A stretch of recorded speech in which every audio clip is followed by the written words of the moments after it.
My dreams come true.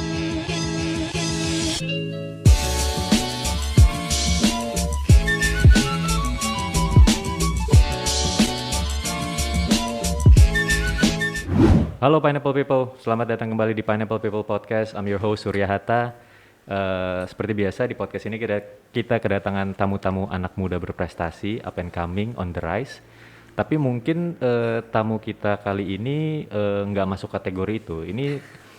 Tamu kita kali ini mungkin udah menjurus rockstar nih. Rockstar in the making, ya kan? Jadi ada dari Studio Dasar, Dani Wicaksono. Halo Sur, Halo Dan, thank you banget Dan menyempatkan waktu kesini Dan. sama-sama. Terima kasih udah diundang. Iya dong, Bintaro BSD ya? Bintaro BSD ya? Iya, Nggak macet lah, nggak ada macet. nggak ada macet dong. Alhamdulillah ya. Iya, lancar. Lancar. Dan, ini ngomong-ngomong rockstar nih, ya kan? Lu banyak bergaul dan mengelilingi diri lu dengan rockstar-rockstar industri arsitektur terutama ya. Lu punya kedekatan dengan seorang Andra Matin. Ya kan, dimana lu juga banyak terlibat lu ikut bantuin pamerannya Mas Aang, penyusunan bukunya juga, ya kan. Dan secara personal lu juga sangat dekat dengan beliau gitu. Tapi sebenarnya kalau kita lihat, lu dulu memang sempat kerja di bironya Mas Andra Matin kan, walaupun gak lama tapi Dan ya. Tapi gimana, kok lu bisa sampai deket banget Dan? Ceritain dong. Itu rockstar yang beneran loh. Rockstar beneran. Deket, gue kenal Mas Aang dari AMI sih, dari Arsitek Muda Indonesia. Oke. Mas Aang dan rockstar AMI yang lain juga. Gitu. Itu dari tahun berapa ya? Dari gue kuliah kayaknya gue udah tahu dan udah kenal gitu. Oh gitu, dari zaman lu kuliah ya? Dari kuliah. Karena lu sering ikut kegiatan-kegiatan AMI gitu? AMI, betul. Oke. Jadi ketemunya di AMI, terus ketemu sama yang lain juga di sana. Terus ya waktu itu pengen kerja sama Mas Aang habis kuliah. Tapi sebelum gue kerja sama Mas Aang, gue kerja sama Mas Mamo dulu, Adi Purnomo. Ya, di Mamo Studio ya? Mamo Studio 3 tahun. Waktu itu namanya belum Mamo Studio, namanya masih Studio Arsitektur. Oke. Jadi di Mas Mamo 3 tahun. Terus habis itu baru ke Mas Aang 3 bulan gitu. 3 bulan doang padahal di sana ya? Kenapa cuma 3 bulan? Soalnya di bulan kedua gue dapet tawaran buat ngerjain Anjung Salihara. Nah, itu menarik tuh. Pertama gue, dan waktu itu ya mesti milih karena gue waktu itu udah kenal, udah tahu Mas Aang kayak gimana. Gue tahu juga kalau Mas Aang nggak seneng kalau ada anak kantornya yang ngerjain project di luar project kantor. Iya. Ya gue harus milih. Waktu terakhir tahu bulan ketiga, gue ditanya, lo mau lanjut apa mau gimana? Sudah gue bilang aja, saya dapat tawaran ngerjain ini Mas, kayaknya saya mau ngerjain ini aja deh gitu. Jadi ya udah.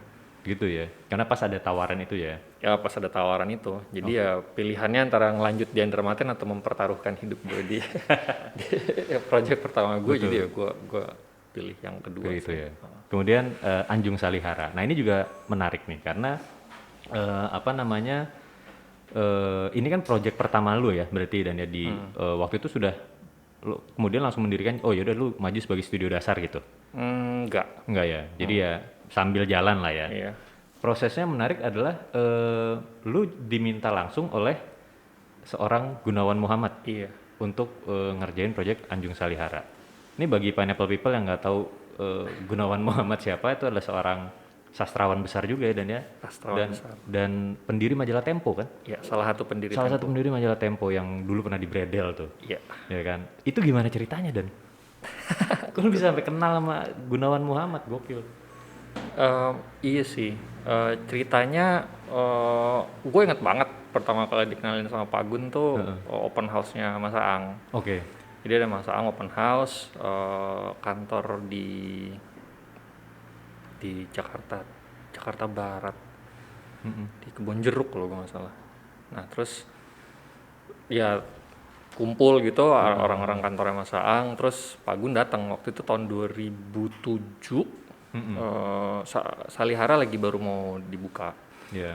Terus lu waktu itu masih kuliah atau gimana pada saat itu? 2007 gue masih kerja di Mas Mamo. Oh masih di Mas Mamo ya? Itu baru-baru bikin Jong Arsitek tuh. Oh iya oke. Dan- Nanti kita obrolin itu juga tuh.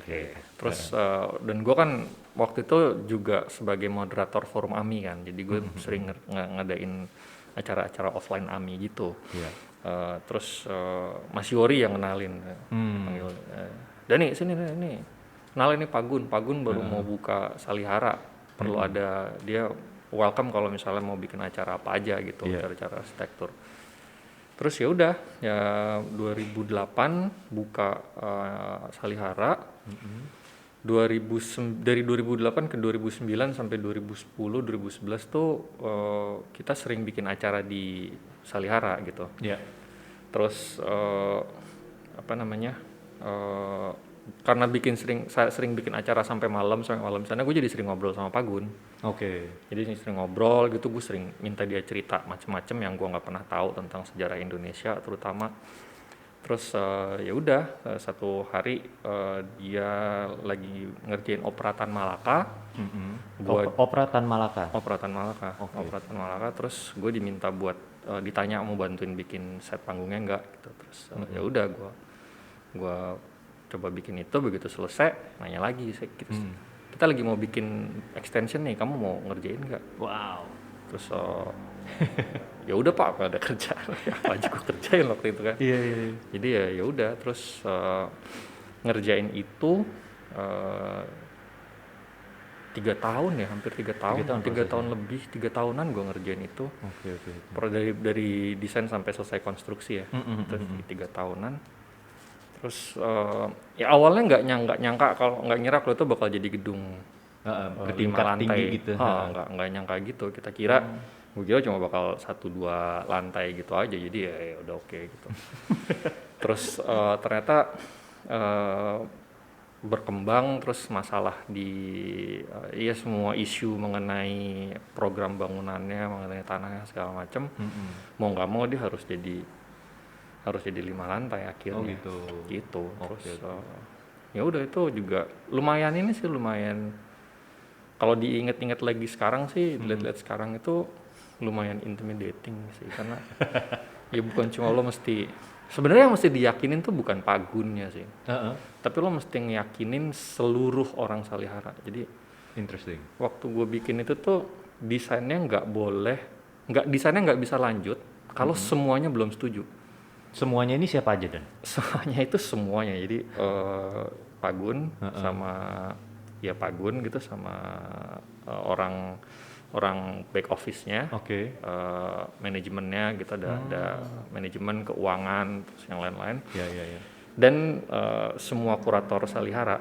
Oh wow. Semua kurator Salihara tuh Nirwan Dewanto, Ayu Utami, Sitok Srengenge, Hasif Amini, terus Hasikin Hasan, siapa lagi ya? Mbak Ayu, Cecil Mariani dulu masih ada di sana. Jadi mereka benar-benar dilibatkan dalam itu ya? Oh iya, dan mereka yang lebih galak dari Tony Prabowo, kurator musik. Oke. Nah itu juga, jadi ya gue harus meyakinkan mereka. Jadi setiap kali gue presentasi itu gue presentasinya di depan 12-15 orang. Oke. Dan kalau misalnya ada satu yang ngerasa masih belum Serak gitu? belum oke nih gitu, ya nggak jalan. Oh gitu. Nggak bisa lanjut. Jadi Iya. gue mesti ngubah desainnya sampai 7-8 kali. Oh ya? Yang drastis desain. Drastis tuh. Gila, 7-8 kali drastis ya? Drastis 7-8 kali, dan ngedesainnya aja hampir 8 bulan. 8 bulan. Oke. Dan nggak bisa maju sebelum pada Approval setuju semua gitu ya?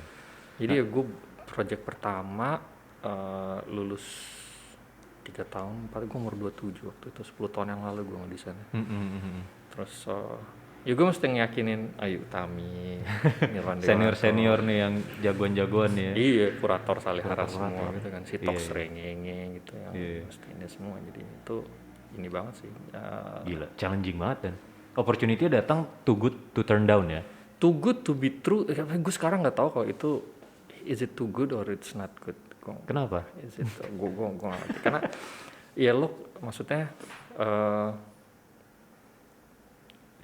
kapan lagi lo bisa, Iya sih. nggak setiap kali lo bisa, Dapat opportunity kayak begitu kan. bukan cuma ngedesain buat mereka tapi proses tukar pikirannya gitu. Nah itu yang gue mau tanya lo. Kayak design thinking behind it itu gimana tuh Dan? Anjung Salihara tuh pada prinsipnya dasarnya adalah ngejawab semua masalah. Jadi di desain itu tuh yang pertama kali hadir itu masalah-masalahnya dulu. Jadi ketentuan apa yang mereka, ruang-ruang yang mereka perlukan itu kontradiktif sama keadaan site-nya. Oke. Pertama tanahnya di belakang letaknya, di ujung pojok belakang Iya, gitu. iya. Nggak ada akses buat logistik. Jadi gue nggak bisa ngecor pakai mobil cor molen gede Iya, yang gitu. gede-gede gitu. Karena nggak bisa masuk dari Salihara, nggak bisa masuk dari jalan belakang juga nggak bisa masuk. Iya, iya. Habis itu tanahnya belinya 500 meter persegi. Heeh. Tapi yang boleh dibangun cuma 200 meter persegi. Wah, oke. Yang 300 meter persegi hilang, Iya, iya. lebih dari setengahnya soalnya kena GSB. Iya, iya, iya, iya. Sama Makanya harus jadi garis naik ke skala. atas gitu ya. Makanya masih jadi naik ke atas. Habis itu studio musiknya harus 100 meter persegi. Harus. Jadi lo bayangin 200 meter persegi, 100 meter perseginya itu udah jadi studio musik. Iya, iya, iya. Nah, habis itu mereka perlu studio musik satu, studio tari satu, itu udah 200 meter persegi. Di 200. Habis itu mesti ada wisma, hunian. Oke. Terus harus ada gym, karena GM Pak Gun mau bisa nge-gym di sana. Oke. Masih ada storage, ruang simpen buat semua barang-barang teater gitu. Iya. Jadi masalahnya sendiri kompleksitasnya udah banyak, dan akhirnya yang gue lakukan pertama-tama adalah gimana supaya semua ruangan ini tuh bisa masuk ke dalam bangunannya. Iya, iya. Habis itu yang kedua, yang gue pengen bikin tuh dari pertama gue ngerjain itu tuh pengen bikin bangunan tinggi, tapi yang tropis gitu, yang merayakan iklim Indonesia. Jadi sebisa mungkin nggak pakai AC gitu, dan nggak ada fasad kaca. Supaya Iya, nggak ada, nggak ada. supaya ngebersihinnya gampang. Gitu. Jadi itu terus yang ketiga tuh mesti provide ruang terbuka untuk lingkungan sekitarnya, karena agak unik sih settingnya, soalnya di satu sisi itu berbatasan sama hunian, Ya. di sisi yang lain bagian belakang dari kompleks Salihara gitu. Nah, depannya yang sebelah sananya. Iya. Jadi dia di satu saat adalah belakang, tapi di saat yang lain adalah depan. Depan juga. Nah, yang sisi depannya ini nggak bisa dijadiin sisi belakang. Karena buat Salihara ini bagian depan mereka ke kompleks perumahan yang ada di belakangnya. Iya, iya, iya. Kalau ini gue jadiin belakang, akhirnya putus hubungannya kan. Dan dinamik sosialnya jadi nggak bagus. Nggak oke gitu Nggak ya. oke. Jadi gue mesti mikirin bagian belakang yang adalah bagian depan. Jadi kayak fasadnya juga Jadi gitu kayak ya. fasadnya juga. Makanya Anjung Salihara tuh kalau misalnya dilihat dari dalam kompleks Saliharanya nggak menarik, soalnya cuma ada tangganya doang. Dan emang nggak perlu jadi menarik, karena orang nggak datang ke sana untuk lihat bangunan ini, orang datang ke sana kan untuk lihat pagelaran atau pertunjukan yang ada di sana. Tapi kalau dilihat dari sisi pemukiman, ini lebih menarik gitu, lebih ada fasadnya gitu. Iya, iya. Daripada yang di sana. Jadi prinsip-prinsip itu sih yang akhirnya gue bikin, terus ternyata begitu udah jadi malah dapat bonus 2 ruang.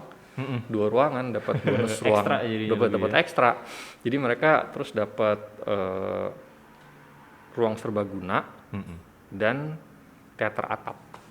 Oh iya, yang rooftop itu ya. Yang rooftop. Iya, iya. Itu kalau misalnya tahun baru di teater atap itu lo bisa ngelihat kembang api dari seluruh Jakarta. Serius lu? Asli seru banget. Seru juga tuh. Boleh, Seru banget tuh kalau tahun baru di sana. Iya, iya. Nah, tapi desain Anjung Salihara sendiri dalam keterkaitannya dengan gedung-gedungnya Salihara yang lain itu sebenarnya masih ada benang merahnya atau lu bedain, Dan? Ada benang merahnya. Semua orang yang ngedesain sebelumnya tuh gue pernah ngedesain sama mereka atau ngedesain buat mereka semua. Jadi gue pernah kerja sama Mas Aang, kerja sama Mas Mamo, dan sama Mas Marco gue juga sempat pernah ada kolaborasi bareng gitu beberapa kali. Jadi nggak mungkin gue bikin yang beda dari apa yang mereka udah buat. Jadi yang gue lihat di Anjung Salihara, di Kompleks Salihara itu, setiap bangunan itu punya karakter mereka sendiri-sendiri, tapi juga tetap punya apa, benang merah yang sama gitu. Dan itu yang gue jaga. Jadi gue harus punya karakter gue sendiri, tapi di saat yang bersamaan dia nggak kelihatan kayak bangunan keempat yang didesain dan dibangun belakangan, tapi harus kerasanya kayak didesainnya bareng-bareng di awal, tapi dibangunnya belakangan gitu. Gitu. Dan nice. So far sih ya pada happy sih. Happy lah. Cakep lah. Nah, terus gue bahas soal studio dasar nih Dan. Iya. Iya kan. Ini dari apa namanya hasil stalkingan gue ya, untuk studio dasar, lu menerapkan ada 3 jurus berarsitektur di studio dasar. Ya kan, yang mana lu sebut yang satu adalah commission, yang kedua regenerate, dan ada Prometheus. Mungkin bisa bantu jelasin ke teman-teman Pineapple People Dan, itu gimana tuh konsep lu tuh?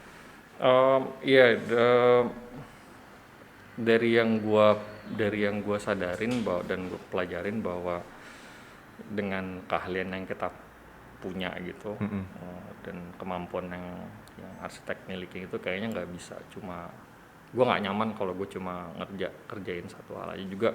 Karena selama 10 tahun belakangan paling nggak gue ngerjain macam-macam kan, nggak cuma ngedesain buat orang lain yang minta gue untuk ngedesain aja gitu. Jadi gue pikir oke, ada line-line kerjaan ada line-line gugus-gugus kerjaan yang harus dibeda-bedain supaya jelas aja apa yang kita lagi kerjain gitu. Yang pertama commission works itu ya kerjaan commission sih, yang lo emang perlu itu, kita perlu itu untuk bertahan hidup. Dan kalau ada teman-teman atau siapapun pihak yang minta bantuin buat mikirin desain apa yang cocok untuk apapun yang mereka perlukan, tuh kita bisa lakukan itu gitu, commission. Yang kedua tuh regenerate tuh sebenarnya kita coba untuk ngedesain ulang desain-desain yang udah jadi generik di Indonesia gitu. Kayak rumah tipe 36, terus rumah tipe 72, rumah susun. Sekarang kita lagi ngembangin master plan buat kota gitu, gimana kota bisa didesain ulang dengan cara ngebangun yang generik yang kita tahu gitu. Terus dan ini udah ada beberapa yang jadi rumah-rumah regenerik ini gitu. Yang terakhir project Prometheus ini sebenarnya project yang hubungannya lebih sama akademis atau diskursus wacana arsitektur gitu sih. Kayak misalnya gue bikin pameran-pameran. Itu masuknya Prometheus. Tulisan-tulisan yang gue bikin gitu. Terus sekarang sama Januarianto dan 5 penerbit buku desain, kita lagi ngejalanin namanya inisiatif Scriptura. Apa tuh? Inisiatif Scriptura itu kita berusaha untuk nerjemahin buku-buku desain yang bagus-bagus ke bahasa Indonesia. Karena kita tahu bahwa kita sadar gitu bahwa di sini nggak banyak yang bisa bahasa Inggris dengan sangat bagus sampai bisa memahami isi buku kan. Sedangkan literatur arsitektur banyaknya bahasa Inggris gitu. Iya, literatur arsitektur dan desain kan sebagian besar datangnya dalam bahasa Inggris gitu. Kalau di Indonesia ya. Jadi ya perlu ada yang di Indonesia kan, terutama buku-buku yang penting-penting yang jadi barometer diskursus, barometer wacana arsitektur gitu. Itu perlu untuk di bahasa Indonesia kan gitu, supaya lebih banyak lagi anak-anak muda dan arsitek muda, desainer muda, mahasiswa gitu yang bisa baca pikiran-pikiran yang mengubah, forward thinking, visionary gitu. Betul, yang kayak gitu-gitu gitu. Nah, ini inisiatif Scriptura itu termasuk salah satu yang Prometheus, project Prometheus juga gitu. Sebelumnya kalau yang kayak gitu-gitu kerjaannya siapa sih Dan? Yang kayak iniin buku tentang literatur arsitektur kemudian diterjemahin ke bahasa Indonesia dan memperkenalkan ke pecinta desain dan lain-lain gitu. Eh, Sebenarnya kan itu bukan apa ya, karena gue ngeliat lu di saat nih kayak banyak teman-teman arsitek lu yang sibuk dengan mendesain ya kan, bikin gedung ini, restoran apa dan lain-lain. Lu juga meluangkan waktu lu untuk untuk itu seperti tadi melakukan, lu bikin mengkurasi seni dan juga pameran, lu kemudian bikin tadi menerjemahkan buku dan lain-lain. Kalau dipikir-pikir yang lain kan sebenarnya sibuk itu nyari duit juga nih dengan ngerjain desain-desain segala macam ya kan. Money wise mungkin nggak segede itu kali kalau yang dengan kerjaan yang lu juga banyak kerjain sekarang gitu. Tapi lu memilih juga untuk mengerjakan itu kan. Kenapa tuh Dan? karena nggak ada yang ngerjain. Interesting. Ya nggak banyak yang ngerjain. Iya, Nggak, iya. gua mungkin gua nggak tahu ya ini bedanya atau enggak, tapi di awal gua tahu arsitektur itu suasananya ngebosenin banget. Super boring banget. Gua masuk arsitektur tahun 2001 baru tahu arsitektur gitu. 3 tahun abis Soeharto lengser, kita baru mulai mencari keseimbangan baru, gimana caranya hidup tanpa diktator, dan udah mulai bisa ngomong, pikiran udah mulai bebas gitu, tapi kita masih belum berani karena selama sekian puluh tahun tuh ditekan gitu. Jadi suasananya selama 10 tahun pertama itu relatif nggak ada yang bikin apa-apa, nggak banyak, nggak kayak sekarang kayak lo bikin podcast gini gitu, terus bikin acara gitu, bebas mengekspresikan apa yang lo inginkan. dulu nggak bisa. Jadi keadaan tuh bener-bener sepi gitu, sepi dalam arti dulu yang susah adalah untuk mengajak arsitek muda untuk bicara. Sekarang itu udah bukan masalah lagi. Iya. Ya kan. Dan dulu yang susah adalah untuk cari informasi. Iya. Sekarang udah nggak ada lagi masalah itu. Iya. Jadi gue tumbuh di masa itu yang gue sendiri ngerasa kalau nggak bisa kayak gini aja, harus ada yang ngerjain, kalau nggak akan ada gitu. Jadi ya dari kuliah gue udah biasa bikin acara, gue udah biasa bikin pameran, gue udah biasa bikin diskusi, ya macam-macam itu, dan nggak bisa. Dan makin lama gue makin kesini makin bisa ngeliat apa yang kurang lagi gitu. Karena kalau misalnya gue reflect juga gitu ya, cara gue ngedesain tuh sebenarnya cara yang reaktif banget. Kayak tadi yang gue ceritain Anjung Salihara, gue map masalahnya dulu, terus gue react on the problems gitu, reaksi terhadap masalahnya. Jadi selalu kayaknya cara gue beroperasi itu gitu, gue bereaksi terhadap apa yang gue lihat jadi masalah dan belum ada yang tackle isunya gitu. Dan tidak hanya pada kaitannya dengan desain aja ya, tapi seluruh ekosistem arsitektur gitu. Jadi gue mesti nulis tentang kayak misalnya dulu tuh yang nulis tentang arsitek Indonesia di media luar negeri itu nggak banyak. Ya, jadi gue nulis buat Mark Magazine gitu, tentang arsitektur Indonesia dengan bantuan teman gue, penulis dari luar juga. Kita nulis untuk media luar gitu. Jadi gue selalu ngeliat ekosistem ini sebenarnya kurangnya apa sih, apa yang nggak ada, jadi gue react di situ gitu. Dan yang tadi tiga gugus desain itu juga bentuk reaksi, dan apa yang tadi lo tanyain juga tentang bentuk reaksi gue sih. Pameran yang nggak ada yang bikin, nggak banyak yang bikin. Kurator desain itu nggak dikenal. Dulu tahun sebelum 2000 kita pertama kali istilah kurator desain itu ketulis gitu tuh tahun 2007 tuh Amir Siddhartha. Di situ gue 2007. Itu gue pertama kali sadar, ada ya namanya kurator desain tuh ada ya gitu. Dan di situ gue mulai mempelajarin, dan tahun 2010 sama Jung Arsitek kita promote profesi kurator desain ini dengan nunjuk 3 orang kurator buat pameran nasional arsitek muda Jong Arsitek tahun 2010 di Galeri Salihara gitu. Iya. Ada Marco Kusuma-Wijaya, Avianti Arman, dan Suryono Herlambang. Itu kita itu, dan itu juga bagian dari reaksi. Iya benar. Jadi ya gue selalu coba untuk bereaksi terhadap ini ekosistem. Ngeberesin ekosistemnya juga gitu. Gue nggak bisa bilang ngeberesin sih, karena gue nggak berusaha untuk membereskan. Gue cuma berkontribusi lah.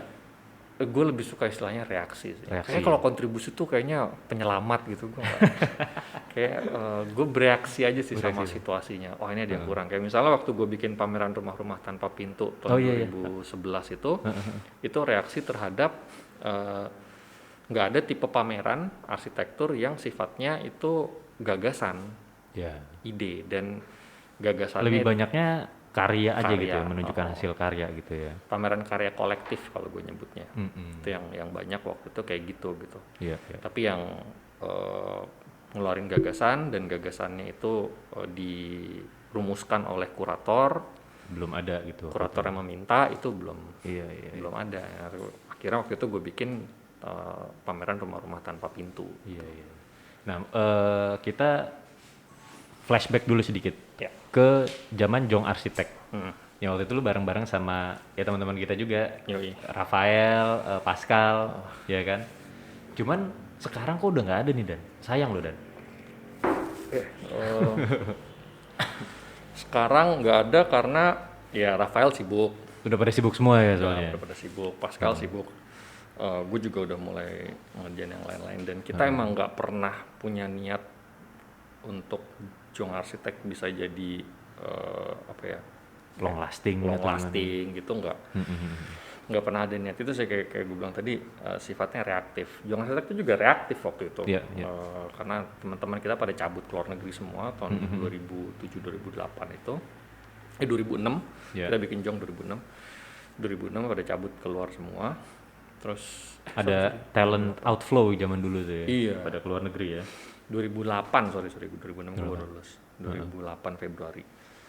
Terus kita perlu media yang bisa mengkomunikasikan pikiran-pikiran arsitek muda ini ke yang lebih banyak, orang yang lebih banyak gitu. Media waktu itu nggak bisa melakukan apa yang kita merasa perlu untuk dilakukan gitu. Media-media cetak yang ada. Jadi alternatifnya adalah ngebuat media sendiri.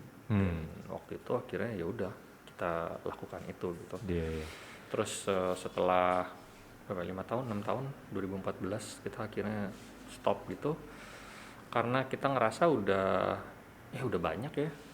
Waktu itu udah mulai banyak yang pada bikin blog, pada bikin informasi gitu-gitu. Kayaknya udah cukup kali ya kita yang perlu bisa dilepas lakukan. Karena udah ada yang lain-lain juga mulai masukin itu ya. Acara kita waktu itu ngundang Rem Koolhaas di UPH ya waktu itu lu datengin ya? Di UPH gua ajak sana si Rem sama waktu itu kuliahnya di Blitz Megaplex Plaza Indonesia. Iya. Dan itu gila banget loh. Lu bisa gratis loh. Gila ya. Itu ya katanya yang heboh sampai ke Harvard katanya. Oh ya? Rem ke Indonesia. Katanya gua enggak tahu. Karena seorang Rem Koolhaas kalau lu datengin ke Indonesia ngasih lecture gitu berarti gratis gokil dan ya Jong sih itu acaranya Jong kan. Jong Arsitek dan nggak rese gitu ya. Iya nggak rese, baik banget, rockstar tapi nggak rese ya. Dia tuh kalau di arsitektur kayak The Beatles, kayak John Lennon. Gila. Ininya padanannya gitu. Kayak gitu. Dan ya agak ajaib juga sih. Tapi agak lebih gampang karena emang Rem selalu pengen balik ke Indonesia. Oh gitu. Iya, dia kan masa kecilnya di Indonesia kan. Oh baru tahu gue tuh. Iya, dia kecilnya bokapnya tuh Anton Koolhaas tuh wartawan pro kemerdekaan. Oke. Nah waktu awal kemerdekaan tahun 50 gitu, setelah 49 Belanda memberikan kedaulatan penuh ke Indonesia, Anton Koolhaas bagian dari misi pertukaran kebudayaan yang lebih egaliter. Waktu itu namanya Stikusa. Oke. Sekarang Erasmus Heights kan. Oh, oke. Ya, ya, ya. Dulunya pertamanya itu namanya Stikusa. Nah, Anton Kulas ini salah satu orang yang ngegerakin Stikusa di awal-awal Iya. itu. Nah, terus Rem waktu itu masih Umur berapa? berapa ya, dia umur 12 tahun kali ya. Iya, iya. Pindah ke sini dan dia bener-bener immerse sama kehidupan di sini gitu. Karena teman-temannya dia tuh ya orang-orang biasa gitu. Dan dia bisa bahasa Indonesia dulu. Oh, bisa bahasa Indonesia dulu. Yang ngajarin bokapnya bahasa Indonesia tuh dia. Oh, gitu. Dia bilang gitu. Dan waktu dia kesini gitu, gue kan ngobrol sama teman-teman gue kan, terus dia bilang, oh, gue bisa ngerti dikit-dikit, tapi gue nggak ngerti penuh. Tapi gue tahu kita mesti makan apa sekarang. Jadi dia sangat immerse dan dia berkali-kali gitu bilang kalau Indonesia tuh mempengaruhi dia juga. Dan waktu dia jadi kurator Venice Biennale, di presentasinya dia ke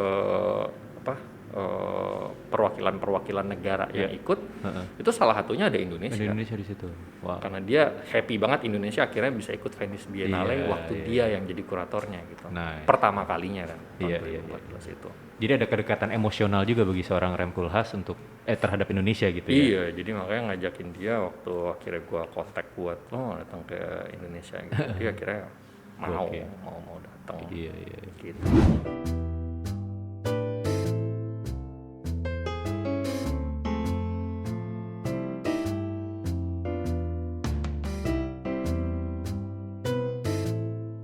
Nah, kemudian salah satu juga acara yang lu menjadi bagian sebagai penggagasnya adalah Bintaro Design District. Ya kan, di mana lu ngerjain bareng Mas Andra Matin, Mas Budi Pradono, sama Mas Hermawan Tanzil ya. Iya. Gitu. Unfortunately tahun ini mungkin masih ngambang ya. Masih ngambang Gimana ya? mencari bentuk. Mencari bentuk ya. Itu awalnya gimana Dan? Itu sesuatu yang begitu jalan boom langsung dapat perhatian, bahkan kepala daerah juga kayak merasa wah gila nih seru banget nih, libatkan kita dong. Iya kan? Efeknya sampai ke situ, sampai mereka kayak oh ya nih skalanya kita perbesar dengan dukungan pemerintah bla bla bla gitu. Menurut lu memang sesuatu seperti ini memang harus berjalan gagasan-gagasan gini memang bisanya muncul dari apa ya, bukan swasta tapi istilahnya apa ya, kayak orang yang di luar pemerintahan, atau memang untuk bisa besar nanti lu akan juga menggandeng mereka deh? Atau lu mungkin nggak ada rencana juga untuk memperbesar sampai skala yang terlalu gede? Oh nggak tahu, terus terang gue nggak bisa bilang Belum masa depan BDD kayak gimana, karena untuk bicara tentang itu perlu gue selalu perlu ngobrol sama Pak Hermasang dan Mas Budi. Tapi awalnya tuh karena kita daerahnya udah desain ada, distrik gitu. Sih ya. Udah kayak gitu, gitu. Dari awalnya udah kayak gitu yang kita lakukan sebenarnya cuma spark the fire aja gitu. Cuma ngelakuin itu, dan itu awalnya datangnya dari yang paling semangat pertama kali itu Mas Budi Pradono ya. Gitu. Kita lagi waktu itu kita semua sama-sama lagi ada di bagian dari London Design Biennale. Di sana terus kita ngelihat London Design Festival dan London Architecture Week. Terus begitu ngelihat itu kayaknya kita bisa bikin mirip-mirip gini di Bintaro deh, soalnya. Oh waktu itu memang sudah langsung spesifik di Bintaro. Di Bintaro. Kepikirannya. Udah kepikirannya di Bintaro karena semuanya ya gua Masang sama Mas Budi tinggalnya di Bintaro dan kerja di Bintaro. Pak Hermawan teman-temannya banyak di Bintaro dan dia sering ke Bintaro gitu. Jadi hubungan emosional sama Bintaro dekat. Begitu bilang, oh ini kayaknya bisa kita bikin di Bintaro, karena begitu di mapping ada banyak banget teman-teman kita yang ngantor dan tinggal di Bintaro kan. Itu kantor-kantor desain dan kantor-kantor arsitek semua juga gitu. Akhirnya dari situ ya baru oke, coba kita pikirin gitu. Kayaknya kita bisa bikin ini sih. Dan dari kita mulai sampai jadi tuh 2 tahun. Oh ya? Iya, dari 2016 baru kejadian pertama 2018 kan. Iya. Ini tuh 2 tahun. 2 tahun tuh ya karena masing-masing kan punya kesibukan sendiri-sendiri. Iya. Butuh waktu buat kumpul, niat, merumuskan, execute. Iya, benar. Nah, tujuannya sendiri di awalnya apa Dan? Apakah untuk memperkenalkan desain ke masyarakat awam atau lebih kenapa? Gua rasa pertama-tamanya adalah silaturahmi sesama desainer dulu ya, dalam tanda kutip silaturahmi gitu ya, kayak bikin hubungan antara sama desainer. Karena yang paling unik dari iklim ekosistem desain dan arsitek, terutama arsitektur sih, ekosistem arsitektur di Indonesia itu kameraderinya tuh tinggi banget Tinggi. di arsitektur gitu. Iya. Enggak sikut-sikutan gitu, enggak. Kita saling bersaing yang kayak gimana gitu enggak ya? Tapi saling support, saling bantu, saling kenal. Kalau ada open house pada ngumpul, datang semua itu suka banget sih. Iya. Itu yang unik ternyata. Iya. Dan itu yang nggak banyak ada di negara-negara lain gitu, ekosistem yang kayak gitu. Ternyata gue juga baru tahu gitu. Iya. Dan Bintaro Design District itu ya pertama-tama adalah tentang hal itu dulu. Silaturahmi itu dulu ya. Tentang silaturahmi antar sama arsitek dan desainer gitu. Iya. Ngumpul, membuka diri, cerita lagi ngapain. Tapi kemudian kegiatan-kegiatan yang kita bikin nggak cuma untuk desainer aja, tapi bisa untuk siapa aja. Iya. Dan yang acara-acara yang tiap desainer bikin itu juga nggak cuma buat desainer aja gitu, tapi buat siapa aja juga gitu. Iya. Jadi makanya yang gue seneng banget sih waktu BDD pertama itu, gue ngelihat ada satu keluarga gitu yang lo bisa tahu kalau anak-anaknya tuh masih SMP atau SMA gitu dan masih SD gitu, ada bertiga kalau gue nggak salah, jadi keluarga berlima. Semuanya megang katalog BDD dan mereka habis dari keliling-keliling gitu. Ngumpulin cap tuh ya, stempel. Jadi itu yang menyenangkan tuh itu sih, karena pada akhirnya kita bisa membuat masyarakat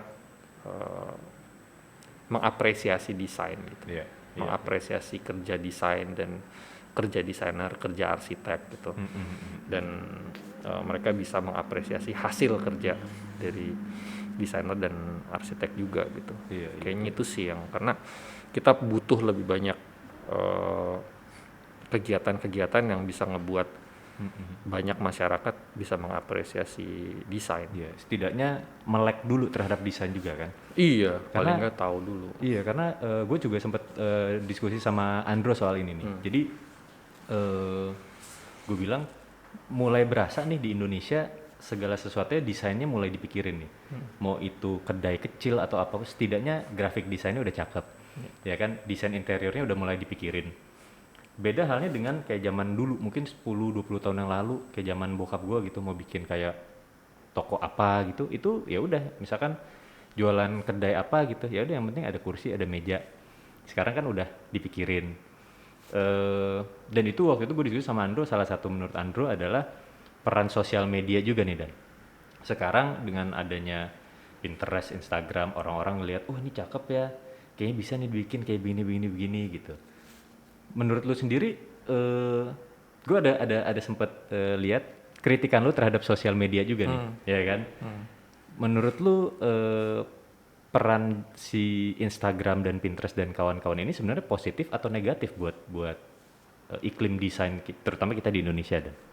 Kayak semua hal harus kayaknya kita mesti ngeliat dengan kritis, bukan berarti memperlihatkan apa yang nggak baik atau buruk dari situ, tapi semua selalu punya dua sisi. Dan selalu ada it's a double edge sword. Semua selalu double edge gitu. Nggak ada yang enggak. Any types of practice, any types of apapun yang kita pakai dalam kehidupan sehari-hari kita tuh ada double edge-nya. Gue nggak akan bilang, gue nggak akan bilang kalau ada negatifnya, tapi gue negatifnya sosial media menurut gue di aspek yang lebih fundamental dalam kehidupan kita gitu. Dalam hubungannya dengan praktek arsitektur, kalau menurut gue nggak pernah ngelihat iklim arsitektur kita gitu seproduktif sekarang sih.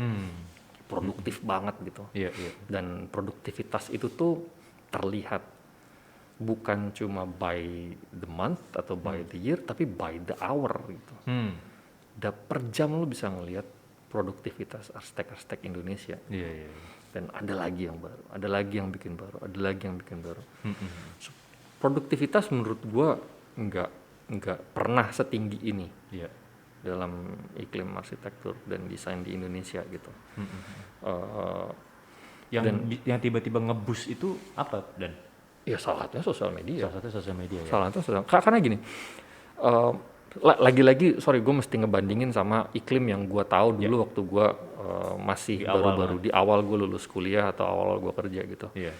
Lo nggak punya tools apapun untuk kelihatan kayak lo profesional. Itu nggak ada tools itu, dan untuk menghubungkan kerja lo dengan atau apa yang lo tahu hasil kerja lo, kemampuan lo dengan orang publik umum. Iya. Dengan cara yang lo bisa stumble upon gitu, lo bisa nggak sengaja ngelihat. Dulu nggak ada yang kayak gitu. Nggak ada yang tiba-tiba gue nggak sengaja ngeliat si ini, ini kayaknya kok bagus, dan lo terus bisa telusuri terus gitu akhirnya dia apa. Dulu sedekat-dekatnya kita sama independent marketing gitu, independent branding itu website. Tapi website lo nggak akan pernah bisa stumble upon. Iya. Nggak Lo mesti bisa. tahu dulu websitenya apa. Iya, gitu lo mesti tahu alamatnya, lo mau ke sana gitu kan. Iya. Kalau ini kan lo bisa tiba-tiba, lo kok ada ini sih? Iya. Dan tiba-tiba lagi nge-scroll, kok bagus nih. Iya. Kan? Nah, dengan begitu mental di kepala lo tuh jadi beda. Lo jadi punya tujuan untuk gua sebelum 30 gua bisa punya tujuan untuk ngebuat studio yang proper. Karena toolsnya untuk gua bikin itu lebih cepat itu udah tersedia semua, toolsnya, caranya itu ada semua. Iya. Dan dulu ya kalau zaman gua kuliah gitu, yang punya pikiran untuk bikin studio yang proper, kelihatan profesional dan kayak all well dan setup itu nggak banyak. Iya. Itu bukan goals. Pertama-tama yang kita pengen lakukan waktu itu tuh bikin arsitektur yang bagus dulu. Gimana cara bikin yang bagus dan apa itu yang bagus gitu. Jadi bikin arsitekturnya aja gitu. Iya. Sekarang lo dengan bikin arsitektur yang bagus juga dibarengin dengan kesadaran untuk gue juga bisa bikin studio yang proper, rapih, profesional, dan gue bisa mengkomunikasikan itu dengan berkelanjutan, independen, dan mudah. Iya. Nggak susah sama sekali gitu. Kalau dalam kaitannya dengan apa ya, copy and paste lah gitu dan, ya kan, karena kita di industri furniture kadang ketemu juga nih ke project-project klien-klien yang bilang, Pak tolong bikinin kursi yang kayak gini, ya kan. Kalau kita menghargai desain dan segala macam, kita ini desainnya si ini Bu, kita bisa bikin, tapi mungkin kita modifikasi ya, jadi begini, jadi nggak ngopi plek-plekan gitu. Di satu sisi kadang ada juga yang kayak, kita pengen bikin ini untuk area F&B-nya all day dining, kita perlu 100-200 pieces misalnya. Tapi begitu kasih lihat, ini kursinya kursi artisan, yang ngerjainnya nggak bisa cepet, ya kan, mesti satu-satu segala macam. Nah kalau di industri lu sendiri juga banyak nggak sih Dan yang kayak berbekal Pinterest, tolong bikinin gue desain yang kayak gini deh, gitu. Dan menurut lu itu sah-sah aja atau sebenarnya, karena kalau lu bilang tadi kan lu adalah yang reaktif atau problem solving lah dalam berarsitektur gitu. Pada saat lu dihadapkan dengan kondisi kayak gitu gimana Dan? Ini bikinin yang kayak gini, padahal mungkin selalu lihat site-nya, mungkin itu bukan arah yang tepat untuk dituju gitu. Gimana tuh? Ya kalau datangnya ke gue sih gue bilang nggak bisa. Gitu ya. Kalau datangnya bukan karena itu salah, tapi karena gue nggak bisa ngelakuin yang kayak gitu. Gue nggak punya kemampuan untuk melakukan yang seperti itu gitu. Cuma karena itu sih ada yang beda-beda, ada yang bisa, ada yang memang kayak begitu kerjanya gitu.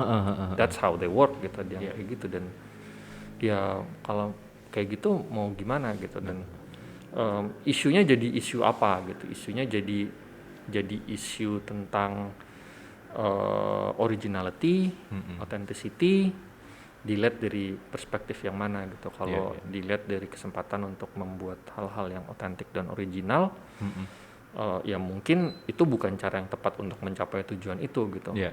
Tapi kalau itu tidak pernah jadi tujuannya, gimana gitu. Dan apakah menciptakan yang otentik dan original harus selalu menjadi tujuan semua arsitek dan desainer? Gua Mungkin rasa nggak kan juga nggak gitu ya. juga, nggak semua bisa melakukan hal itu kan. Iya. Tapi untuk mereka yang memiliki kemampuan untuk menciptakan yang otentik, original, mampu memecahkan masalah kehidupan yang lebih luas daripada Yes. masalah klien aja. Karena kan arsitektur katanya problem solving kan. Betul. It's about problem solving. Buat mereka yang memiliki kemampuan itu, tapi lalu mereka melakukan itu, ya kita bisa lihat dengan lebih kritis Iya, untuk iya, hal-hal yang kayak gitu. Jadi gue rasa sih agak lebih kompleks ya kalau arsitektur, karena salah satu dari 3 kebutuhan pokok manusia kan, Iya. sandang pangan papan kan, Iya, papan dia. papan kan, Iya. agak lebih kompleks. Jadi semua orang memiliki kemampuan, I mean literally everyone itu punya kemampuan untuk menciptakan papannya sendiri. Eh, terlepas dari gimana metodenya. Ada yang metodenya dengan ngebayar orang lain, ada yang metodenya dengan bikin sendiri, ada yang metodenya different methods, tapi semua itu punya ada insting itu gitu. Iya. Apapun yang dia bikin, apapun yang kita kan ada insting itu gitu.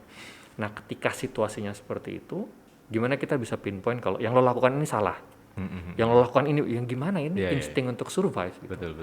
Kan kayak gitu kan. Jadi Interesting. lo cuma bisa ya ngejudge itu ketika ada koridor-koridor yang dibuat sebagai batasan-batasan untuk nentuin bahwa apa yang dilakukan ini benar atau salah gitu. Iya. Makanya yang paling mudah adalah koridornya IAI gitu, Ikatan Arsitek Indonesia. Iya. IAI punya kode etik IAI, dan sekarang ada undang-undang arsitek Iya. yang sudah ada gitu. Nah, ini jadi koridornya gitu. Iya. Tapi di luar ini ya it's a basic human survival mode. Iya. Lo nggak bisa bilang Anda salah, Anda benar kalau Iya. dia tahu cuma itu kan. Betul. Nah, kemudian gue juga mau bahas, lu kan terpilih jadi salah satu anggota International Committee Oh iya. of Lo riset lo kayak juga ya. Architecture. Kan gue ini stalking. Stalking. Oke. Ya kan lu jadi Stalker. anggota International Committee of Architecture Critics ya. International Committee for Architecture Critics. For Architecture Ya, Critics. SICA. Lu satu-satunya orang Indonesia di situ. Ya, dan orang kedua dari Asia Tenggara. Orang kedua dari Asia Tenggara. Tell us about it dan. Ya setengah kecelakaan. Ya, gue rasa semua hal baik yang terjadi itu setengah kecelakaan sih harusnya. Ya. Jadi, itu juga setengah kecelakaan. Ceritanya panjang dari tahun 2011 sebetulnya. Lo tau Sanaa gak?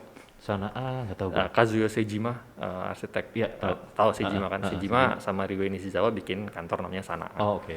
Tahun 2011 di UI Congress di Tokyo, gua masuk ke press conference-nya Sanaa. Oke. Karena waktu itu gue punya pas press soalnya Jong Arsitek. Oh, oke. Gue bisa masuk ke sana. Sakti juga dari Jong Arsitek. Wah, Ininya lumayan Jong Arsitek dulu. Gila. Legit nih Jong Yo, Arsitek. itu kartu press IA waktu itu. Bebas kemana aja gue, kartu Iya. press soalnya. Terus gue ke press conference-nya sana, gue nanya, gue bilang gue dari Indonesia. Ternyata di dalam situ ada salah satu anggota SICA Oke. yang pernah riset tentang Indonesia juga tahun 70-an. 70-an. 70-an. Oke. Terus dia bilang, lo dari Indonesia? Iya, gue punya ikatan sama Indonesia. Gitu. Oke. Dia bilang, oke. Gue mau ke Bali nih, gitu, tanggal segini, gitu. Wah, terus pas hari itu gue diminta presentasi di Bali Oke. tentang apa yang gue kerjain gitu. Terus gue bilang, gue presentasi tanggal segini, pas banget lo datang aja. Gitu. Oke. Iya. Dan itu gue nggak tahu kalau dia anggota SICA waktu itu. Selesai presentasi dia bilang, Dani, gue bakal promote lo jadi anggota SICA ya. Nice. Jadi SICA ini nggak Itu setelah dia datang ke Bali itu? Atau dia sebelum? lagi di Bali. Oh, pas dia lagi di Pas Bali. dia lagi di Bali. Dia nonton Nonton presentasi gua. lo juga. Dia nonton Wow, presentasi oke. gua gitu. Terus Terus gue bilang, oh gue bakal promote lu jadi anggota Sika gitu. Dan Sika ini lo nggak bisa jadi anggota daftar gitu, nggak bisa. Lo cuma bisa jadi anggota kalau lo dipromote Dinominasikan oleh Dinominasikan. salah satu anggotanya gitu kan. betul. Dan habis itu pun lo di-assess lagi, dianggap Oh gitu. layak atau enggak gitu Wah, oke. buat jadi anggota. Jadi lo kayak harus prove yourself Iya iya iya. Iya.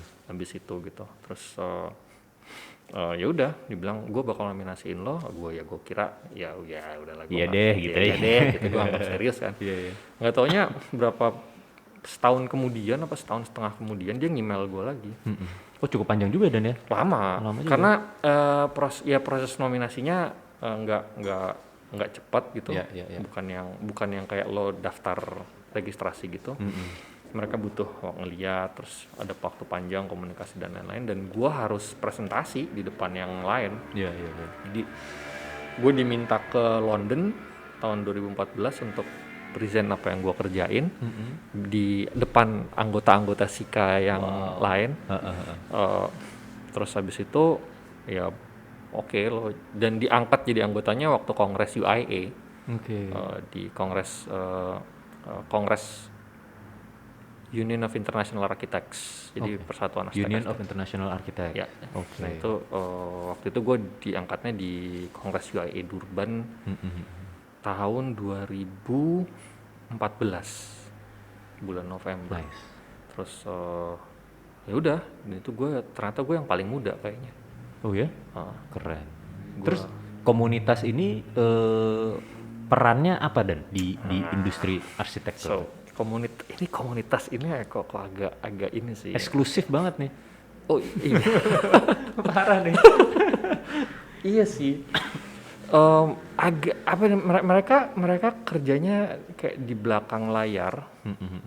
Jadi semua kejadian arsitektur yang ada gitu agak gokil. aneh sih. New World Order gitu. Lo suka ngeliatnya kayak lo kalau nonton Avengers gitu kan, Iya, iya. Fury di belakangnya ada yang lain. Iya iya iya. Kira-kira gitu, kayak kira-kira kayak misalnya ketuanya Joseph Reichert. Joseph Reichert itu salah satu orang yang paling dihormatin di Harvard. Oke. Dan orang yang paling dihormatin di salah satu arsitek yang di Harvard dan di Inggris, di Eropa dan di Amerika tuh dia well known dan berpengaruh gitu. Iya. Terus Gregotti, Vittorio Gregotti itu yang bikin Venice Architecture Biennale Oh oke. tahun 1980.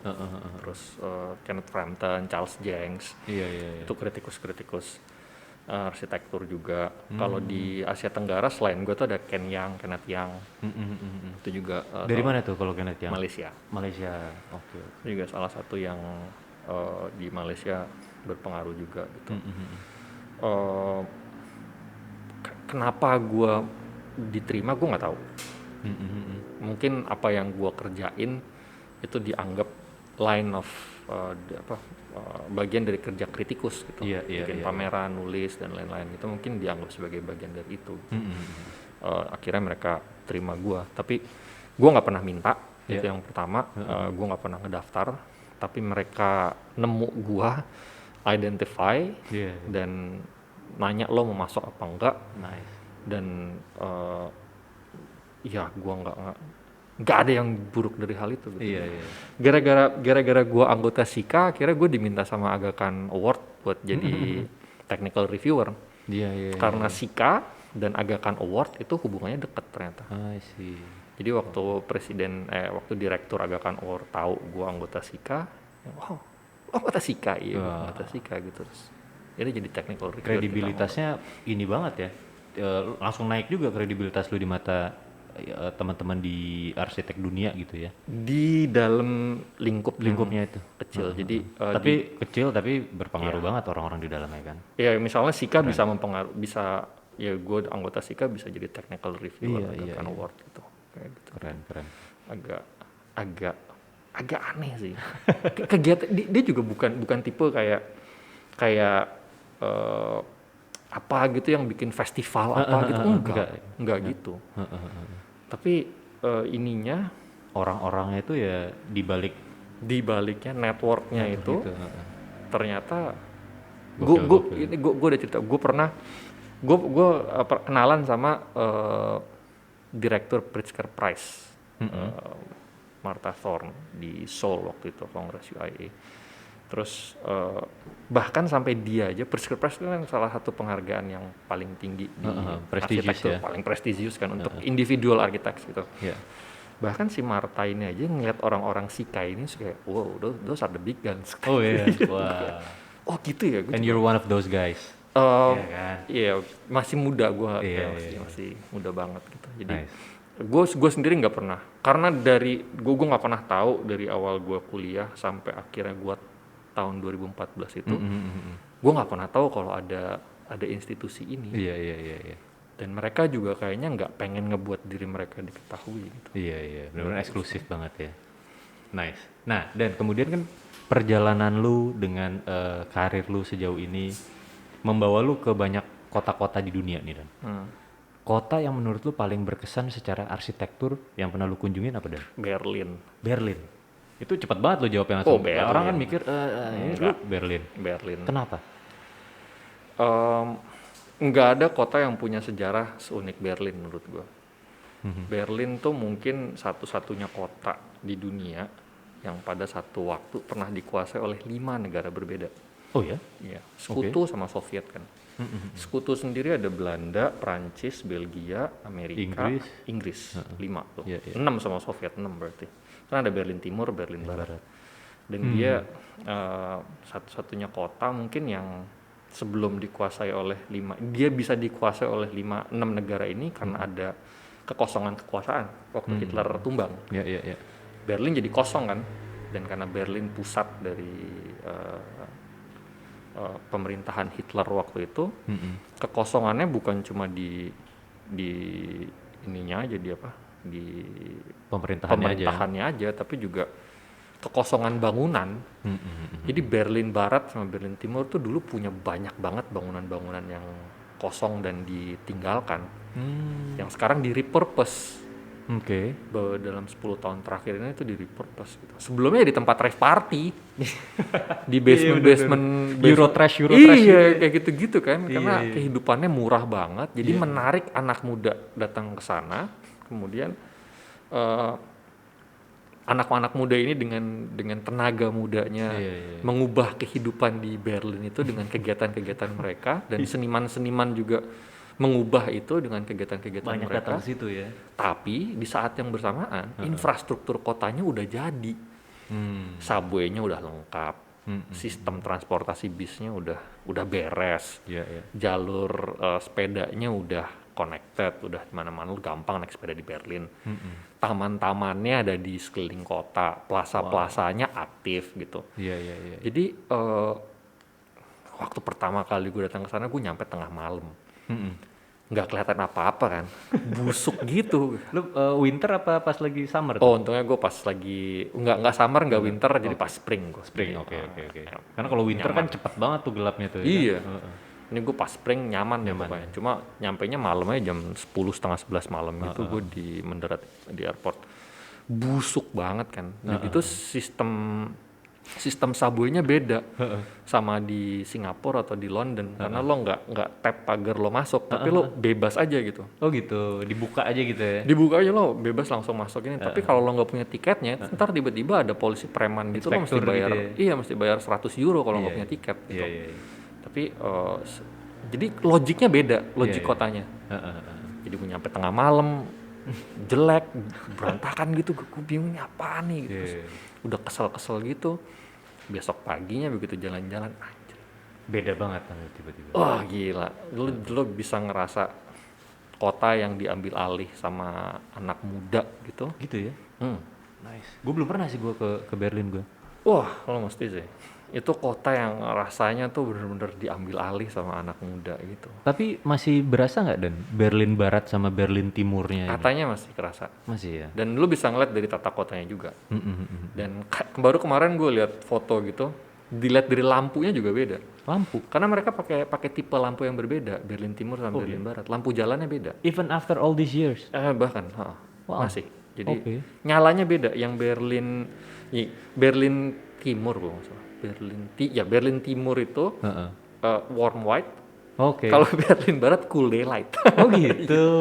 Kocak juga ya. Iya, gue juga baru Jadi tahu ada yang kayak beberapa hari lebih lalu. hangat, ada yang lebih dingin Iya. gitu suasananya. Baru tahu. Gue nggak tahu pasti tipe lampunya apa gitu, Iya, iya, tapi iya. warnanya jelas berbeda. Beda ya? Beda banget. Lucu banget ya. Dan ternyata orang-orangnya pun agak berbeda. Oh ya. Katanya ya, gue belum Nggak lihat. sampai mendalami. Belum lihat itu banget. Tapi katanya pun orang-orangnya agak berbeda yang tinggal di timur sama tinggal di barat gitu. Menarik tadi lu bilang bagaimana banyak bangunan-bangunan di Berlin, bangunan-bangunan lama obviously yang kemudian kosong dan di repurpose, Ya. dijadikan untuk digunakan mungkin banyak restoran dan lain-lain gitu juga kali Dan ya. Di Indonesia kenapa nggak banyak kayak gitu Dan? Logik kotanya berkembangnya beda, nggak sama. Kota-kota kita kan ya bukan gimana ngomongnya ya, nggak. Kayak dulu misalkan di salah satu di Indonesia tuh ada Buddha Bar kan. Yang dulu tuh kantor imigrasi zaman Belanda. Anjir, kalau oh nggak iya, salah. Buddha Bar. Udah aja lah, jadul banget sih, ya kan. Cuman kemudian kayak Buddha Bar udah tutup apa? Tutup kan. Buddha Bar. Terus jadi apa ya? Maksudnya banyak kan bangunan-bangunan gitu sebenarnya bisa di Indonesia juga lumayan lah, ada lah gitu. Agak lebih kompleks sih. I think the complexity di area perkotaan itu di tiap kota itu beda-beda. Terutama tergantung dari siapa yang pegang authority atas bangunannya gitu.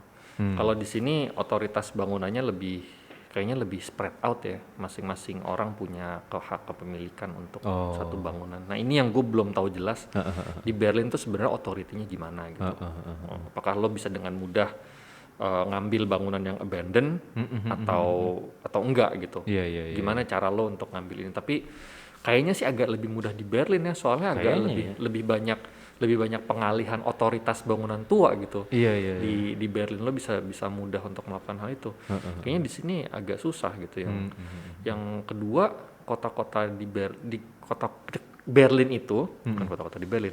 Berlin itu dibangun dengan prinsip setiap bangunannya, pintu bangunannya itu terhubung langsung sama trotoar.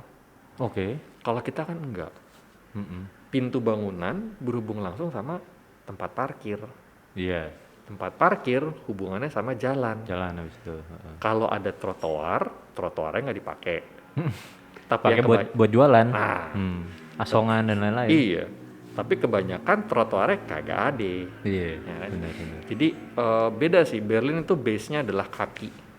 Orang berjalan Pedestrian kaki. banget ya. Pedestrian banget gitu. Dengan begitu jadi untuk mengubah apapun jadi lebih gampang karena orang lebih mudah untuk akses. Karena semua bisa dihubungkan dengan kaki. Dan kota-kota yang berhubungan dengan kaki yang dibangun berdasarkan berjalan kaki itu biasanya transportasi publiknya baik. Tuh, kalau transportasi publiknya nggak baik, mereka gampang naik sepeda.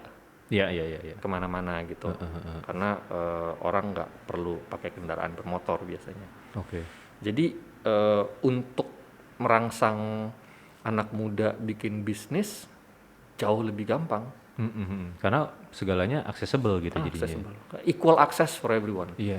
Lo punya kesempatan yang sama untuk bisa diakses oleh siapa aja. Iya. Tinggal lo seenak apa atau lo sebagus apa gitu. Oke. Dan itu apakah memang dari tata kotanya dari awal udah dipikirin kayak begitu? Ya.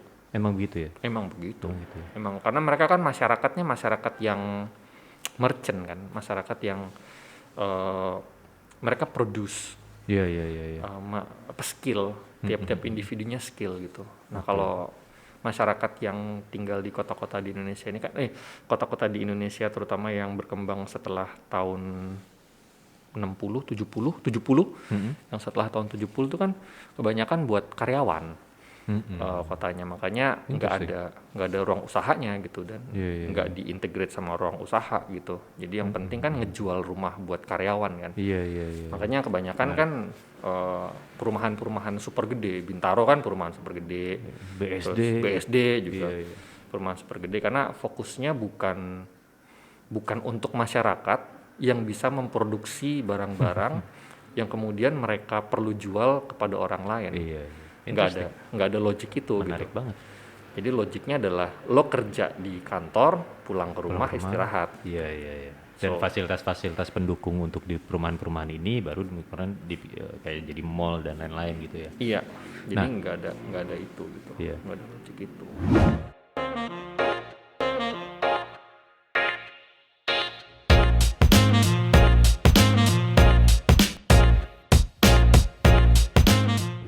Kita bicara tata kota nih, dan Iya. kan sekarang sudah mulai banyak kepala daerah yang sudah punya visi untuk ngeberesin tata kota.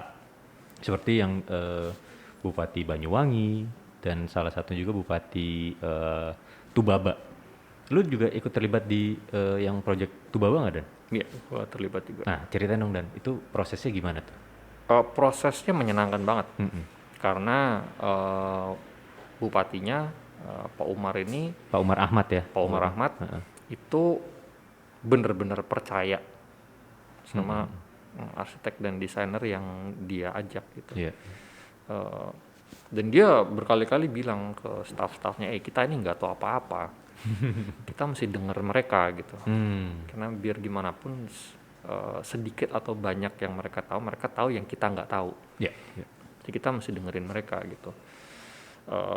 Dan visinya menurut gua keren banget ya. Iya. Karena jadi mereka tuh punya visi untuk menyediakan area tinggal alternatif bagi penduduk muda Indonesia ya, yang kualitas kotanya tuh lebih baik daripada kota-kota yang lain gitu, Iya. yang ada di Indonesia gitu. Karena mereka nggak punya apa-apa, nggak punya potensi turisme juga nggak tinggi, potensi mineral juga nggak tinggi juga. Jadi ya satu-satu yang mereka bisa lakukan untuk berkontribusi ya menjadi tempat tinggal yang lebih baik buat anak-anak muda. Dan kayak Anak-anak muda di Lampung pada umumnya seluruh Indonesia atau seluruh lah. Indonesia ya? Seluruh Indonesia lah. Menurut gue itu yang keren sih, Iya.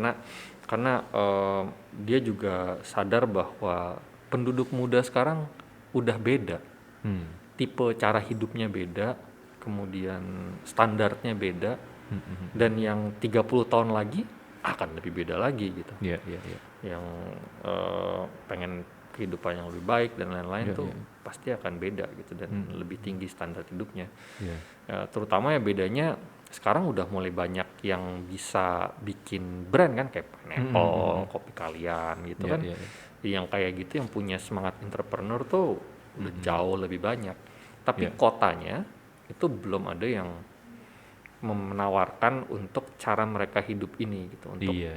untuk promote the way they live gitu, yang bisa lebih supaya potensi yang mereka bisa hasilkan itu bisa semaksimal mungkin hasilnya gitu. Itu kota yang kayak gitu belum ada. Jadi mereka benar-benar welcome banget, dan sekarang ya bagus banget sih. Iya, iya. Apapun yang mereka kerjain ya. Dan itu Menyenangkan. kayak kita tuh masih kurang banget pemimpin-pemimpin yang punya visi kayak gitu ya, Dan ya. Betul. Karena benar-benar nggak banyak. Setahu gue itu di Tubaba itu, terus Banyuwangi juga udah. Mungkin baru eranya setelah Ridwan Kamil menjabat di Bandung kali ya, jadi kayak mulai terangkat tuh yang punya visi gitu.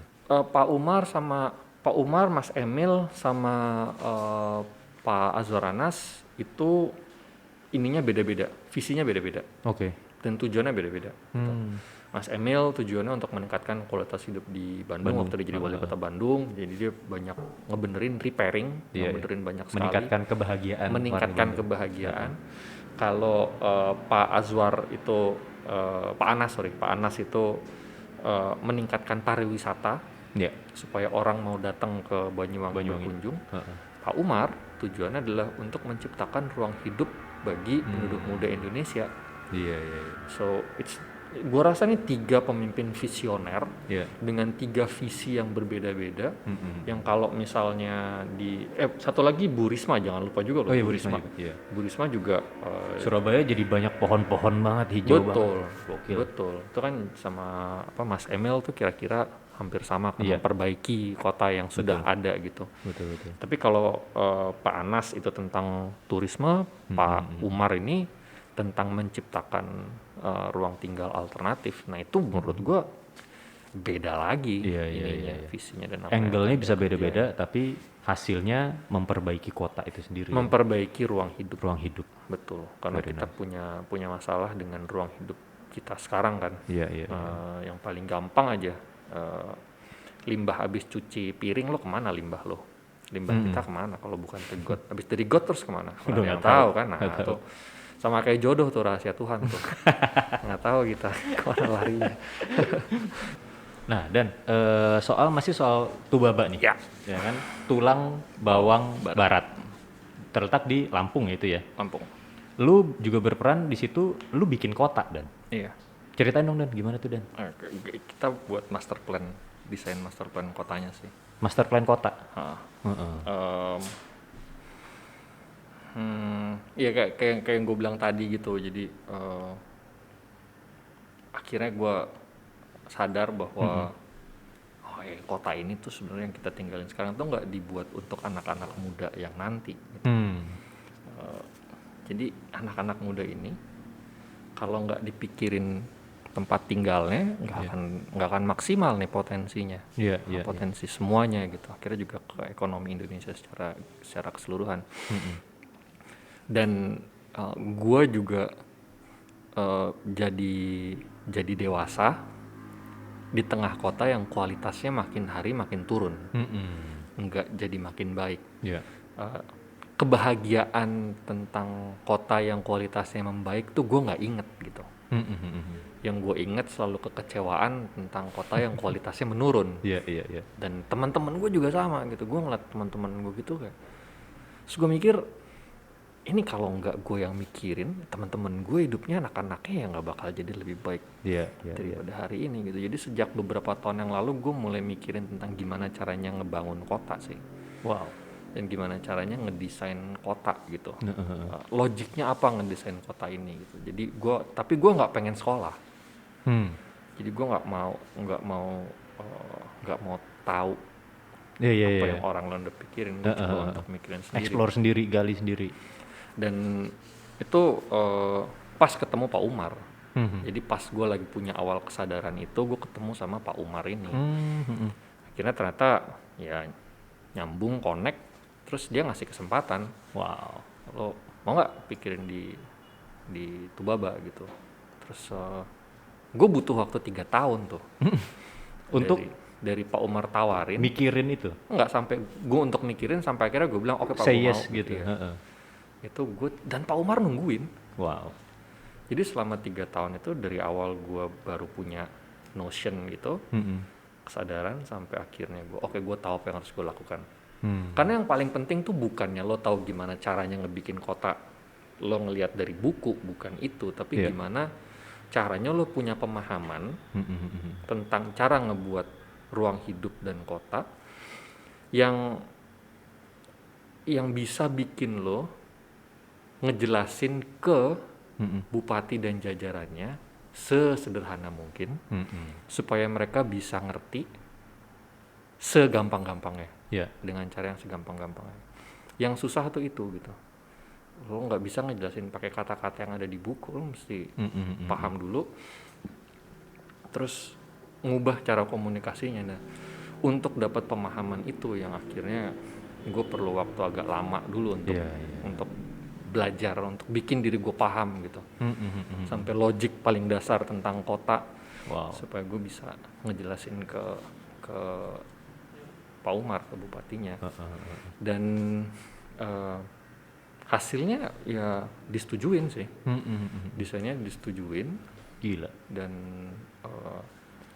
ya lagi kita kerjain dengan semua keterbatasan yang kita milikin.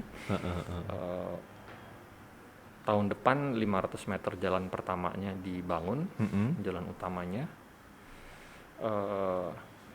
Dan ya kita lagi ini ya. Nanti lo kalau datang ke sana gitu, atau kalau lo, kita lagi ngebuat ininya, lagi pengen ngebuat komunikasi publiknya, desainnya kayak gimana gitu. Gila. Ini udah next level banget nih. Biasanya kita bicara soal gedung, lu desain kota. Gila lu Dan. Itu kawasannya berapa yang lu harus tata tuh Dan? kotanya itu? Eh, yang pertama Mm-mm. 1.800 1.800 apa? hektar. Hektar. Yang Oke. pertama. Wow. Tapi fase yang lebih gedenya lagi yang kita udah diminta tapi kita belum selesaiin gitu, Mm-mm. 5.000 Wow. untuk sampai 30-50 tahun ke depan tuh Baba udah punya rencana gimana kotanya harus berkembang. Jadi seru Dan banget ya. yang gua agak happy gitu ya, Mm-mm. Pak Umarnya, bupatinya terima ide ini juga. Jadi di kota ini nanti bisa dibangun tanpa perlu tergantung sama developer gede. Jadi siapa aja bisa ngebangun di sana dan bukan cuma tinggal tapi juga ngebuat usaha dan bisa ngebuat rumah, memiliki rumah yang nggak cuma jadi beban hidup mereka aja tapi Iya, iya. juga bisa punya nilai ekonomi.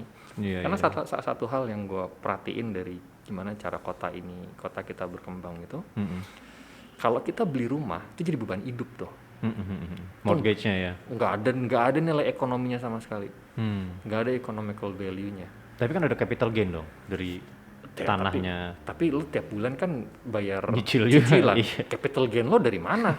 Lo baru dapat capital Long gain term banget. long term banget Iya, kan. iya. Kalau lo jual itu Iya. juga kalau misalnya harganya naiknya bagus Iya, gitu. iya, iya. Tapi nggak ada economical value. Yang ada apa? Speculative value. Iya, iya, iya. Itunya ada. Tapi economical value yang bisa support lo, plus rumah itu lo beli, lo nggak contribute apapun lagi buat orang lain gitu. Iya, iya, iya. Yang itu buat lo. Buat lo doang. aja. Heeh. Jadi hal-hal kayak gini yang gue coba address, gimana caranya bikin kota, desain kota yang orang kalau bikin rumah itu punya economical value buat mereka juga, sekaligus bisa contribute buat provide rumah untuk yang lain juga gitu. Wow. Yang kayak gitu sih. Jadi ya 3-4 tahun terakhir ini ya gue mikirin itu juga. Iya. Lo forward thinking banget dan. Ya nggak ada pilihan Sur. Kayak gue bilang tadi kan, karena cara kerja gue reaktif Iya, kan. iya, iya, iya. Dan mungkin juga karena gue pernah satu kosan sama beberapa orang lain gitu yang seumuran gue, dan tiap hari gue ngedengerin keluhan mereka gitu tentang kota, tentang tempat tinggal. Iya, iya, iya. Yang kalau Lu tampung tuh ya jadinya ya. iya, karena gue mikirnya kalau bukan gue yang ngejawab atau teman-teman gue yang ngejawab, Iya, masalahnya siapa lagi? Nggak bakal ada kan. Betul. Dan ketika gue ajakin teman-teman gue untuk mikir kayak gini, ternyata nggak semua punya a sense of urgency yang sama gitu. Betul. Jadi ya oke, ya mau nggak mau gue harus, makanya project regenerate. Jadi kita regenerate itu dari mikirin rumah sampai mikirin kota. Kota ya. Gimana caranya desain kota Wow. yang ini. Jadi ya Gambar-gambarnya udah mulai lu publish atau belum ya? enggak, belum. Belum ya. Kita masih disimpan dulu nih ya. Iya, dulu lah ya. udah hampir setahun setengah ya kita ngerjain ini. Tapi kita belum, karena biar, maksudnya gua nggak pengen. Iya. Pertama, untuk hal-hal yang kayak gini lo harus very very careful. Nggak bisa langsung keluarin. Yang kedua, gue selalu pengen bupatinya tahu apapun yang kita kerjakan dalam hal diseminasi informasi gitu. Jadi yang ngeluarin informasinya ini itu bupatinya aja. Setahun setengah kemarin. Tapi gue akhirnya gue bisa ngomong kayak gini, berani ngomong kayak gini karena beberapa minggu yang lalu kita baru diskusi lagi. Terus kayaknya kita udah mesti mulai keluarin pelan-pelan. Iya. Jadi pelan-pelan gue mulai dipromot lah ya. Mulai dipromot. It's yang paling menarik nih karena sekarang kan hubungannya sama sepeda. Ya. Di kota yang baru ini yang gue desain ini. Ada jalur pesepeda juga? Oh, dedicate. Wah, nice. Dedicate jalur sepeda panjangnya 350 km. Oh, gokil. Itu udah ada rencananya. Jalan mobilnya cuma 120 km. Lebih sedikit, malah lebih pendek ya? Jauh lebih pendek. Jadi lo nggak perlu punya, Iya. lo cuma perlu punya kaki untuk keliling kotanya, lo nggak perlu punya mobil. Nice. Naik sepeda dan lain-lain. Jadi, iya, gue rasa gue rasa perlunya itu sih sekarang. Iya. Itu yang hilang dari budaya bangun Indonesia modern adalah desain kota yang bukan dipakai sebagai alat jualan, tapi desain kota yang memang tujuannya adalah untuk meningkatkan hidup kita bersama-sama gitu. Nice. Meningkatkan kualitas hidup kita bersama-sama. Nice. Itu yang kita lagi coba bikin di Tubaba. Di Tubaba ya. Gokil. Dan beruntung Indonesia punya orang dengan pemikiran kayak lu, Dan. Ya kan, dan kita perlu lebih banyak nih teman-teman kayak lu nih. Thank you. Gitu. Ada lagi, Dan, kalau terkait Tubaba?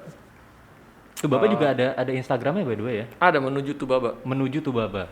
Bagi teman-teman Pineapple People semua yang pengen lihat, itu seru tuh. Itu Menuju Tubaba. udah mulai ada tuh visi-visinya, udah mulai dibangun di situ. Iya. Foto-fotonya ada sedikit-sedikit sneak peek-nya. Iya. Cuman mungkin kalau untuk nanti lebih banyak gambar-gambaran desainnya dan lain-lain, mesti tunggu tanggal mainnya berarti ya. Iya, nanti kita bakal udah ada rencana untuk ngebuat titik poin informasi di kota-kota besar. Ya. Terus di Tubabanya sendiri ada. Jadi orang kalau misalnya mau pindah ke tinggal di sana, mereka tahu mereka mesti ngapain dan apa yang akan ada di sana itu udah ada rencana untuk itu. Jadi harusnya tahun ini, itu dia rencana yang nggak ada, yang akhirnya bakal jadi tahun ini kan salah satunya. Gara-gara pandemi. Iya, tahun ini kita udah mulai nyebarin informasi ini gitu, disseminating. Dan di banyak titik di Indonesia ya, bukan cuma hanya titik tertentu kan. Dan hopefully ini juga bisa menstimulasi ke depannya sehingga banyak pemikiran-pemikiran kayak gini ke depan. Iya, karena abis gue lihat-lihat ya, harapan kita untuk hidup yang lebih baik atau ruang tinggal yang lebih baik itu adanya di kota-kota kecil sih, di kabupaten-kabupaten kecil gitu. Makanya tapi yang nggak bisa dipungkirin itu adalah cara kita hidup tuh udah spesifik, udah kayak kota gitu. Makanya yang gue coba bikin ini, gue nyebutnya desainnya tuh mikropolis. Nice. Jadi udah bukan desa tapi belum kota. Iya. Jadi ada di tengahnya gitu. Nice. Mikropolis. Keren, Dan. Thank you. Dan kalau lu melihat iklim arsitektur Indonesia 10 tahun ke depan deh, gimana, Dan? Produktivitas ya, kalau lo bicara tentang produktivitas dengan apa yang terjadi di hari ini, bakalan tinggi sih. Bakalan tinggi banget itu produktivitas ke depan. Tapi gue nggak tahu abis semua dinamik yang terjadi dengan pemerintahan dan legislatif eksekutif sekarang ini, gue nggak tahu deh gimana sentimen anak muda terhadap masa depan di sini, karena arsitektur itu tergantung sekali sama anak muda, bukan tergantung sama pemilik modal sih kalau menurut gue, tergantung sama anak-anak mudanya sih, anak muda yang, karena lo selalu ketika lo ngebuat kota, ketika lo ngedesain tentang arsitektur, lo ngedesain buat klien lo, itu ada satu aspek tentang profesi yang lo harus lakukan, tapi dalam aspek yang lain kita juga harus ngelihat 30 tahun lagi yang tinggal kayak gimana gitu. 10 tahun lagi, terutama kalau lo bikin kota gitu, lo kayak mesti ngelihat 30 tahun, 40, 50 tahun siapa yang akan tinggal di sana. Itu visinya harus jauh banget ke depan ya. Iya. Lo mesti ngeliat ke situ gitu. Tapi kalau misalnya semuanya baik, anak-anak muda yang di luar negeri kemudian memutuskan untuk pindah tinggal ke sini lagi, balik lagi ke Indonesia, orang-orang yang sekarang punya modal besar benar-benar ngelihat bahwa apa yang mereka harus lakukan kalau mereka mau bikin yang oke, itu mesti ngeliat kehidupan anak-anak muda ini 30 tahun ke depan, 20 tahun ke depan itu gimana. Menurut gua masa depan arsitektur Indonesia sih bagus ya. Bagus banget ya. Cerah banget gitu dari produktivitas. Ini kalau dalam hubungan antara arsitek dengan pemodal dan dengan calon klien gitu. Tapi kalau dalam ekosistem arsitekturnya sendiri, kalau nggak disadari bahwa kita harus berpikir lebih kritis, kita harus berpikir bukan cuma untuk promote our business aja, atau bukan cuma untuk bisnis aja, kayaknya kita eh, kita nggak bisa kita sulit untuk memenuhi potensi yang kita miliki hari ini dalam hal memberikan gagasan-gagasan baru atau gagasan-gagasan yang berbeda untuk meningkatkan kehidupan kita bersama. Iya. Um, akan ada, kita mungkin nggak akan bisa sampai di potensi penuh kita gitu kalau kita nggak secara kritis ngelihat gimana cara kita praktis, kemudian gimana kita ngelihat gagasan yang kita keluarkan, gimana cara kita menghasilkan gagasan, gimana cara kita ngelihat keseharian, gimana kita ngelihat hubungan kita dengan kebudayaan gitu. Baik budaya masa lalu atau budaya hari ini gitu, akan sulit untuk mencapai potensinya sih. Yang optimalnya gitu. Yang optimalnya. Kita perlu itu sih, lebih banyak arsitek yang kritis sih kalau menurut gua. Nah, kalau ada satu hal yang atau apa ya, keresahan atau satu harapan yang lu ingin ada di iklim arsitek kita ke depannya, ya kan mungkin lebih banyak, misalnya lebih banyak public space atau ya seperti lu tadi bilang, waste lebih bisa ditangani dengan baik. Kira-kira apa, Dan? Kalau dari sudut pandang lu, Dan? Gue berharap banget sih, berharap bisa ada jauh lebih banyak sekolah arsitektur yang kualitasnya jauh lebih baik daripada yang ada sekarang. Itu sih. Dari situ kemudian pelan-pelan pasti semuanya akan berubah. Iya. Masa depan arsitektur dan ruang hidup di Indonesia yang lebih baik itu kuncinya ada di sekolah arsitektur yang kita punya sekarang. Gue bermimpi tentang itu sih, tentang sekolah arsitektur, sekolah desain yang kualitasnya baik, jumlahnya jauh lebih banyak. Daripada yang ada sekarang. Oke. Ya, hopefully one day kita akan ada Dhani Wicaksono School of Architecture. Amin. Dan mungkin pertanyaan terakhir nih, ya kan? Karena di tengah kondisi global yang nggak stabil akibat COVID lah, ya kan, event-event banyak cancel, resesi ekonomi dan lain-lain. Sebenarnya tipe cewek lu kayak gimana sih?